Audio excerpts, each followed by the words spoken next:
Memórias Póstumas de Brás Cubas, nós estamos no capítulo 126, intitulado Desconsolação. O epitáfio diz tudo. Vale mais do que se lhes narrasse a moléstia de Nhan Loló, a morte, o desespero da família, o enterro.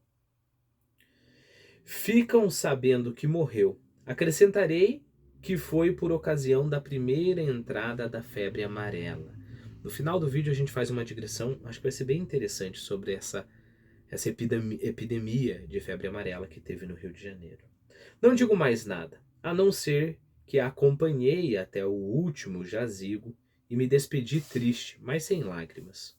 Concluí que talvez não a amasse de veras. Vejam agora a que excessos pode levar uma inadvertência. Doeu-me um pouco a cegueira da epidemia, que, matando a direita e a esquerda, levou também uma jovem dama, que tinha de ser minha mulher.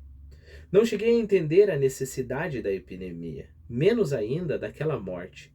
Creio até que esta me pareceu ainda mais absurda do que todas as outras. Claro, a morte da futura esposa dele é mais absurda do que as outras. Quincas Borba, porém, explicou-me que epidemias eram úteis à espécie, embora desastrosas para uma certa porção de indivíduos. Fez-me notar que, por mais horrendo que fosse o espetáculo, havia uma vantagem de muito peso, a sobrevivência do maior número. Chegou a perguntar-me se, no meio do luto geral, não sentia eu algum secreto encanto em ter escapado às garras da peste. Mas esta pergunta era tão insensata que ficou sem resposta. Se não contei a morte, não conto igualmente a missa do sétimo dia. A tristeza do Damasceno era profunda. Esse pobre homem parecia uma ruína. 15 dias depois estive com ele, continuava inconsolável, e dizia que a dor grande com que Deus o castigara fora ainda aumentada com a que lhe infligiram os homens. Não me disse mais nada. 3 semanas depois, tornou ao assunto. Então confessou-me que no meio do desastre irreparável, quisera ter a consolação da presença dos amigos. 12 pessoas apenas, e 3/4 partes amigos do Cotrim, acompanharam à cova o cadáver da sua querida filha. E ele fizera expedir 80 convites. Ponderei-lhe que as perdas eram tão gerais que bem se podia desculpar essa desatenção aparente. As perdas eram tão gerais. Olha o caráter sério dessa epidemia, né? Novamente, daqui a pouco a gente fala sobre isso. Então tem tanta gente morrendo que dá para se desculpar que não vão ao enterro de cada um deles, né?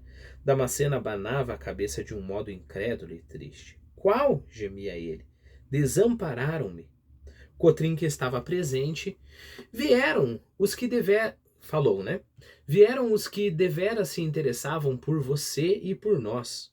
Os 80 viriam por formalidade, falariam da inércia do governo, das panaceias, dos boticários, dos preços das coisas, ou um dos outros. Damasceno ouviu calado, abanou outra vez a cabeça e suspirou. Mas viessem.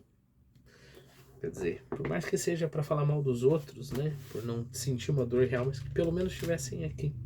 Bom, vamos por partes, né? Panaceia é uma planta ou uma beberagem, uma simpatia que você usa e você acredita que tem poderes contra diversos males, né? Você talvez lembre de filmes que se passam no século XIX. O cara vai lá e descobriu esse novo... parecido em emplasto do próprio Brás Cubas, né? Esse novo remédio que ajuda na dor de cabeça, queda de cabelo, se o teu marido não gosta de você, impotência sexual, tudo quanto é tipo de coisa, né? Isso é panaceia. Lembre-se que pan tem a ver com tudo, né? Para te ajudar a lembrar essa palavra. Por exemplo, como que... Vamos lá, teste de geografia histórica para você, e geologia, né? Como que era o nome daquele continente, único continente que existia no mundo e depois foi separando em vários continentes. Aquele continente era a Pangeia, né? Geia tem a ver com terra, tanto é que a A deusa grega da terra é Geia, Gaia, Gaia, né? São variações do mesmo nome. E Pan, tudo, né? Toda a terra ali. Bom, então eles falariam sobre Panaceia e as outras coisas.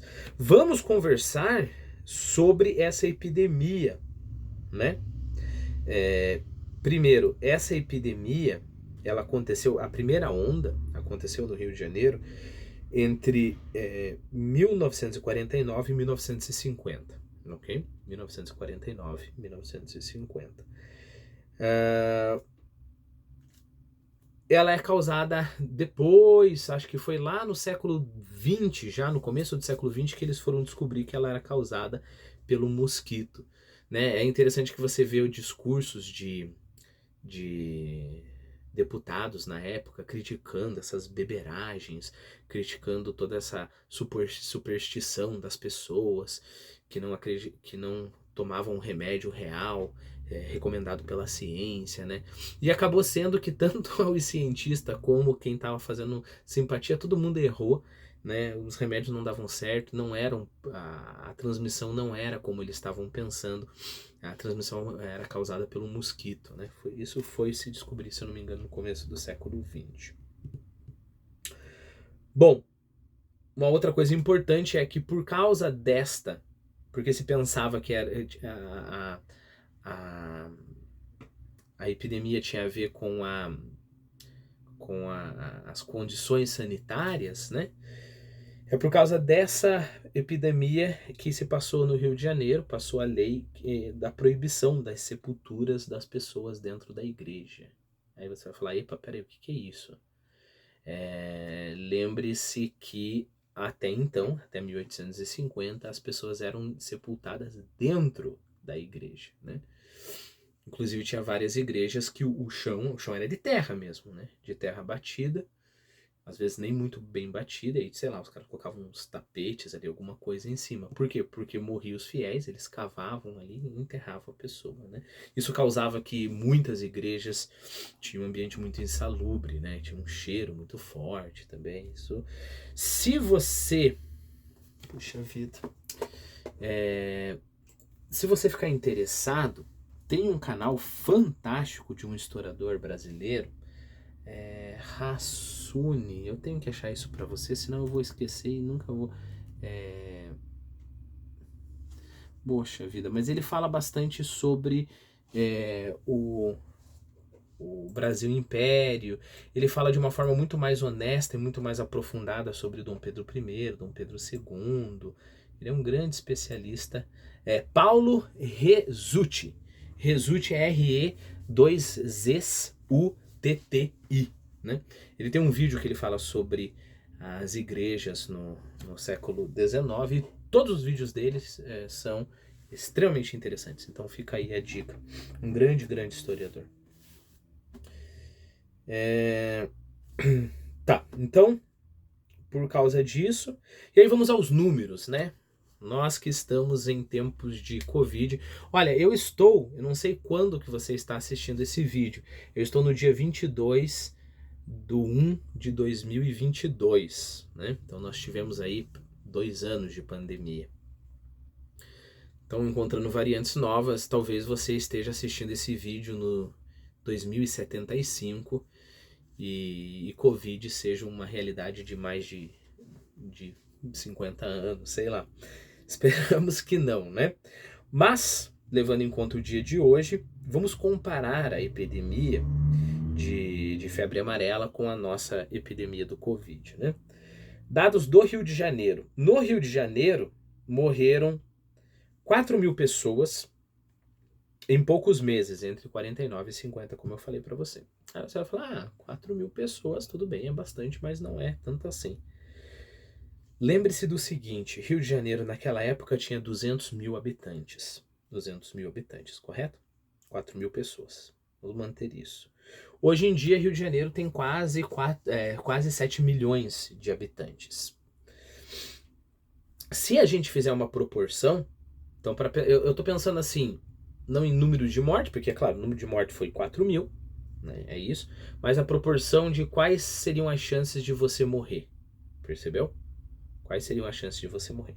Se a gente fizer uma proporção de 200 mil para 7 milhões de habitantes praticamente, 4 mil se torna 130 mil mortes em poucos meses.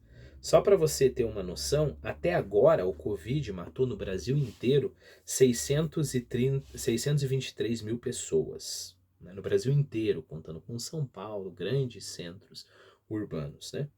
No Rio de Janeiro, o Covid matou até agora, em 2 anos de pandemia, 70 mil pessoas. Percebeu a proporção?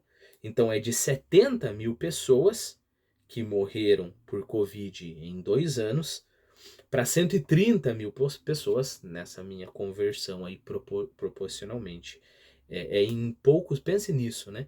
Em poucos meses morreram quase o dobro de pessoas que morreram durante os 2 anos de Covid. Né?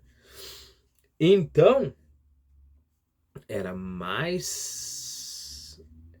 você via a morte em volta muito mais frequentemente, né?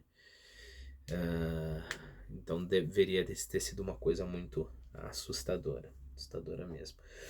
Bom, nós estamos aqui, isso nos ajuda também no presente da narrativa, então lembre-se que agora nós estamos em 1850, né? Ou no máximo, voltando, 1949, e o nosso Brás Cubas agora já tem 45 anos.